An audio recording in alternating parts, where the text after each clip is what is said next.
ചുമ്മാ റിസ്ക് എടുക്കല്ലേ, പയ്യൻ നാട്ടിൽ നിൽക്കട്ടെ. ആ മച്ചാ പറയേ, UK അളിയാ ശോകം. എന്ത് നിന്റെ അനിയനെ നേഴ്സിംഗ് കൊടുക്കും? എന്റെ പൊന്നളിയ, നീ പൈസ കളയുന്ന മാതിരി മണ്ടത്ര എന്ന് പറയില്ലേ. ആ ചെറുക്കിന് ഇവിടെ വന്ന് 1000 കോടി ഒരു മാസം പണിയോ?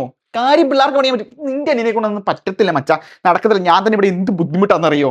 എന്ത് ബുദ്ധിമുട്ടെന്ന് വെച്ചാല് ഇവിടെ ചൂടും തണുപ്പുമായിട്ട് ഗതികേട്, ജലദോഷം, പിന്നെ ജോലി. ഇവിടെ നേഴ്സുമാർക്ക് ഇവിടെ 50,000 വേക്കൻസി ഒക്കെ ഉണ്ട് ഒരു വർഷം. എന്റെ അളിയ, ഈ ചെറുക്കനെ കൊണ്ട് ഇതൊക്കെ പറ്റുമോ?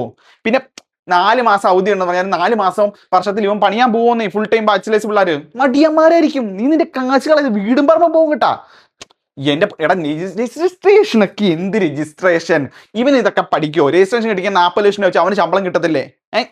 അത്രയും പൈസ ഒക്കെ കിട്ടുള്ളൂ. ഇത് ടാക്സ് അത് ഇതൊക്കെ എന്ന് പറഞ്ഞു ഓസ്ട്രേലിയക്ക് പോവാന്നേ. പക്ഷെ അത് 23 വയസ്സായിട്ടല്ലേ. പയ്യൻ നാട്ടിൽ നിൽക്കട്ടെ, ചുമ്മാ റിസ്ക് എടുക്കല്ലേ. പൊമ്മിക്ക് ഒരാളെ രക്ഷപ്പെടാൻ സമ്മതിക്കില്ല. പിന്നെ എന്റെ രീതി ആദ്യം വരട്ടെ, അത് ടാറ്റ അവൻ.